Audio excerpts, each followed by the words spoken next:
Hello dear, welcome to KSL campus. In this lecture we will discuss about advantage of MRP यानी material requirement planning, जो कि अपने first lecture में ही पढ़ा होगा और अगर आपने नहीं देखा तो जाके देख लें, काफ़ी आसानी होगी ये वाला लेक्चर आपको समझने में। तो चलिए यहाँ पे एडवांटेज देखते हैं मटेरियल रिक्वायरमेंट प्लानिंग की। तो सबसे पहला जो एडवांटेज है, it help us to know when and how much to order, मतलब कितना ऑर्डर करना है। तो ये आपको मटेरियल इन्वेंट्री रिकॉर्ड फाइल से पता चल रहा था, क्योंकि वो आपको डिटेल दे रहा था कितना इन्वेंट्री ऑन हैंड है, कितना इन ट्रांजिएंट है। तो ये हमें एक तरीके का इन्फॉर्मेशन देता है कितना और कब मंगाना है ऑर्डर कितना करना है। It helps in inventory reduction, मतलब इन्वेंट्री का जो है रश क्रिएट नहीं होने देता है, इन्वेंट्री कम से कम हो, हमारा प्रोडक्शन सिस्टम भी चलता रहे, इसमें हेल्प करता है। It helps to avoid delay in production, मतलब ये क्या करता है, कंप्लीट इन्फॉर्मेशन प्रोवाइड करता है और एश्योर करता है कि जो हमारा ऑर्डर है ऑन टाइम डिलीवर हो, तो जो प्रोडक्शन सिस्टम उसमें डिले नहीं होगा।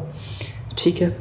और जो फोर्थ इसका एडवांटेज है, it gives timely information to the marketing department about expected delivery time, मतलब जो मार्केटिंग डिपार्टमेंट होता है उसको टाइमली इन्फॉर्मेशन देता है कि हमारा जो ऑर्डर है उसकी डिलीवरी कब तक हो जाएगी, कब तक एक्सपेक्टेड है, अगर डिले के साथ भी आया तो कितना तक आ सकता है, फाइनल डेट उसकी क्या रह सकती है, सो दैट हमारा प्रोडक्शन सिस्टम में डिले ना हो। उस इन्वेंट्री के डिले के कारण ऑलरेडी ये इन्फॉर्मेशन सारा हमें देता रहता है। और आजकल ये कंप्यूटर बेस्ड सॉफ्टवेयर हो गया जिसको यूज करते हैं।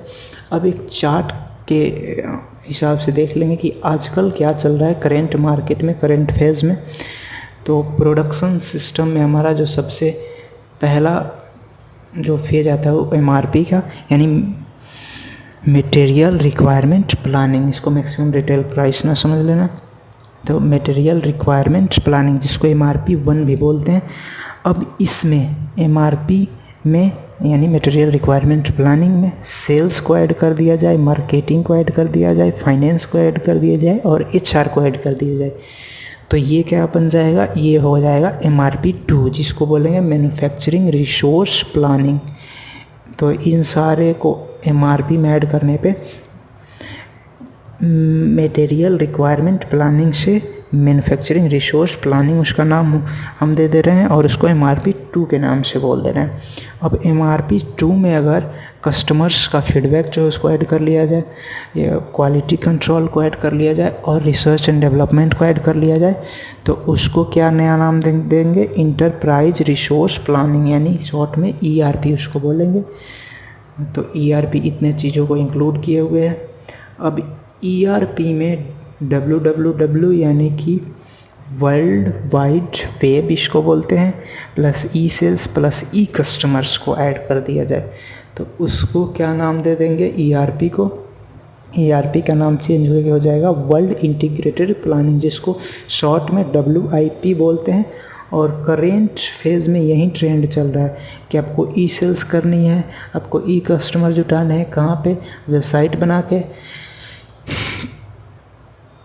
आजकल इसी का ट्रेंड चल रहा है कि कस्टमर्स को सेल्स किया जाए।